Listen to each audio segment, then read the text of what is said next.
Nous rendons grâce à Allah subhanahu wa ta'ala et nous bénissons le prophète, à savoir le prophète Mohammed sallallahu alayhi wa sallam. Nous allons commencer l'histoire du soufisme, mais je me demande si nous allons pouvoir le faire correctement, mais on va essayer. Ce sera juste pour quelques minutes.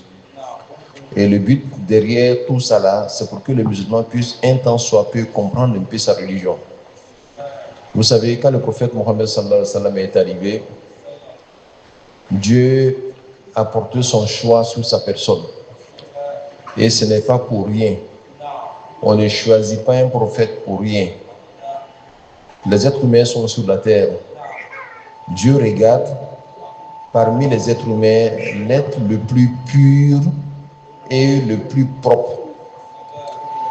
Et quand Dieu voit qu'il y a un cœur qui est un cœur purifié, un espace purifié, c'est en ce moment-là que Dieu se manifeste. C'est en ce moment-là que Dieu se manifeste. Dieu a regardé sur la terre. Il a vu que de toutes les personnes qui sont venues sur terre, il n'y avait personne qui avait le cœur pur tel que le cœur du prophète Mohammed sallallahu alayhi wa sallam. C'est ainsi que Dieu s'est manifesté en lui. Et Dieu a voulu que le temps que Dieu a choisi pour l'envoyer là, que ce soit le meilleur temps de toute la vie de Dunia. Dieu a voulu également que les hommes qui étaient autour de lui soient les meilleurs hommes de toute la vie de Dunia. Et le prophète disait, il dit Khayrul quruni qarni summa allazina yalunahum summa allazina yalunahum. Il dit la meilleure époque de toutes les époques que Dieu a créées, c'est l'époque dans laquelle je suis. Il aura 1900, 1900, ceci, cela. Mais l'an 600 et quelques où le prophète est né là, c'était l'époque la plus importante de toutes les époques. Parce que l'homme le plus important, c'est dans cette époque-là qu'on l'a trouvé. Il a dit, La tasubbu ashabi, n'injurez point mes compagnons. Fa inna ahadakum, law anfaqa misla uhudi zahaban, ma balagha mudda ahadihim aw nasifi. Il dit, n'injurez point mes compagnons. Parce qu'un de mes compagnons là, si lui il prenait le sable pour donner à Dieu, alors que toi tu prends une montagne d'or pour donner à Dieu, le sable que lui il a donné à Dieu là, c'est mieux que toi ta montagne d'or. Ça veut dire que de tous les compagnons du monde, ce sont mes compagnons qui sont les meilleurs. Mon époque est la meilleure époque. Mes compagnons sont les meilleurs compagnons. Mon enseignement est le meilleur enseignement. Tout ce qui est dit au prophète Mohammed est meilleur auprès de Dieu. Alors quand c'est comme ça, les gens qui ont vécu avec lui là, ce seront les gens les plus utiles du monde. Voilà pourquoi ce qu'ils ont pu faire, aucune époque, les personnes de cette époque n'ont pu le faire. On les a appelés Ashabi Rasulullah sallallahu alayhi wa sallam. Et quand il est arrivé, il est venu avec un enseignement des plus purs. L'enseignement a plusieurs niveaux. Donc les gens également ont eu plusieurs niveaux. Il y en a qui ont pris l'aspect apparent de son enseignement. Il y en a qui ont pris l'aspect caché de son enseignement. Il y en a qui ont pris les deux à la fois, et l'aspect caché et l'aspect apparent. Tout cela existe dans l'époque du prophète Mohammed sallallahu alayhi wa sallam. Et le prophète Mohammed, quand il est venu, il a commencé à mettre l'accent sur l'au-delà.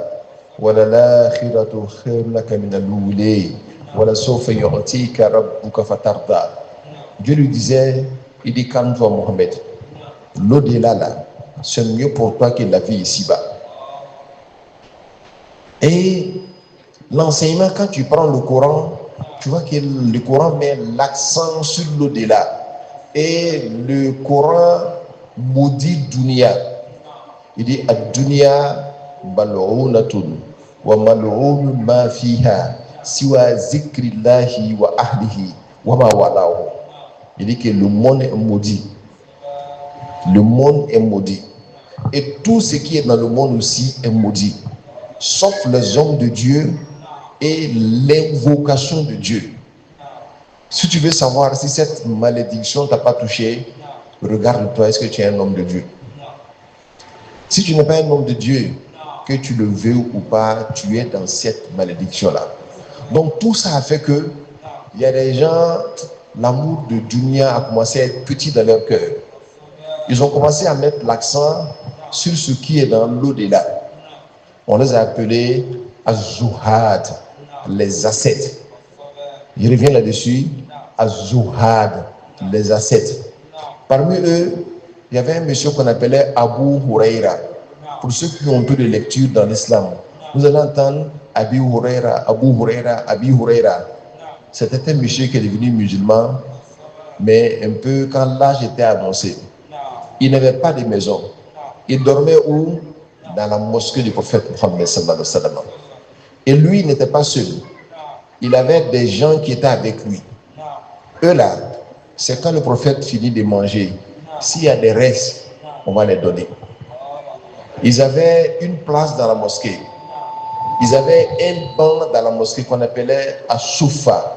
On les a appelés Ahlul Soufa, les gens du banc. Quand le prophète rentre dans la mosquée, ils se lèvent. Ils sont pauvres, ils n'ont rien, mais eux-mêmes, ils ne cherchent pas dunya. Ils veulent seulement avoir un peu de nécessaire pour manger, faire un passage dans ce monde-là. Et les premiers, quand le prophète Mohammed sallallahu alayhi wa sallam est décédé, cela, leur esprit est resté. Au départ, c'était juste un concept, c'est un choix. Tu choisis ce que tu veux. Si tu veux, tu choisis dunya avec l'au-delà, mais si tu veux, tu choisis l'au-delà seulement. Le malheureux, c'est celui qui choisit dunya, parce que dunya est éphémère. Tu as choisi quelque chose qui va finir. Toi-même, tu vas finir. Donc, si tu es malin, tu choisis ce qui ne va pas finir. Donc, ceux-là, qu'on avait appelés les ascètes là, ils sont restés comme ça pendant un bon moment. Quand le prophète est décédé, ils sont là. Et les compagnons du prophète Mohammed sallallahu alayhi wa sallam sont arrivés également. Et eux-mêmes, ils sont compagnons du prophète sallallahu alayhi wa sallam. Il y en a qui ont choisi ce style de vie, à tel point que le fils de Sayyidina Omar, on appelait Abdullah ibn Omar, lui, il dit pour parler de l'ascétisme là, alors que tu n'as jamais rien possédé là, c'est pas intéressant. Il allait faire le commerce. Quand il a eu l'argent, maintenant l'argent, il a pris ça pour donner à Dieu. Quand tu viens dire que toi, tu t'en fous de l'argent, alors que depuis que tu es né, tu n'as jamais eu 1 million. Tu ne sais pas qu'est-ce que 1 million fait sur une personne. Mais pour dire que tu t'en fous de quelque chose, il faut d'abord posséder cette chose-là. Donc, toi qui n'as jamais possédé l'argent, si tu dis que tu n'aimes pas l'argent, le jour que tu vas avoir l'argent, c'est là qu'on saura vraiment si tu aimes l'argent ou tu n'aimes pas l'argent. Donc, lui, il dit qu'on ne peut pas parler d'ascétisme alors qu'on n'a jamais rien possédé. Donc, lui, il allait faire le commerce. Il est devenu riche. Et puis maintenant, il a fait dos à l'argent. Il dit, maintenant là, moi, je peux parler d'ascétisme. Alors, il y avait 2 formes d'ascétisme. Rejeter dunya pour se cramponner à l'au-delà. C'était les débutants qui ont commencé comme ça. Ils sont arrivés à un moment, ils ont compris que non, il ne faut pas seulement rejeter dunya pour chercher akhira. Il faut rejeter les deux pour chercher Dieu.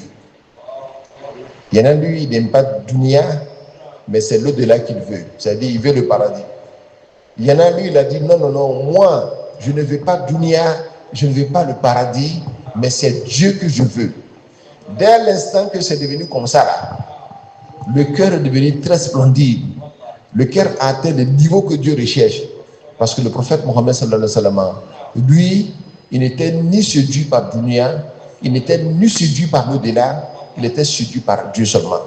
Quand ton cœur est séduit par Dieu, Dieu met la sagesse dans ton cœur. Et Dieu a commencé à mettre la même sagesse dans leur cœur.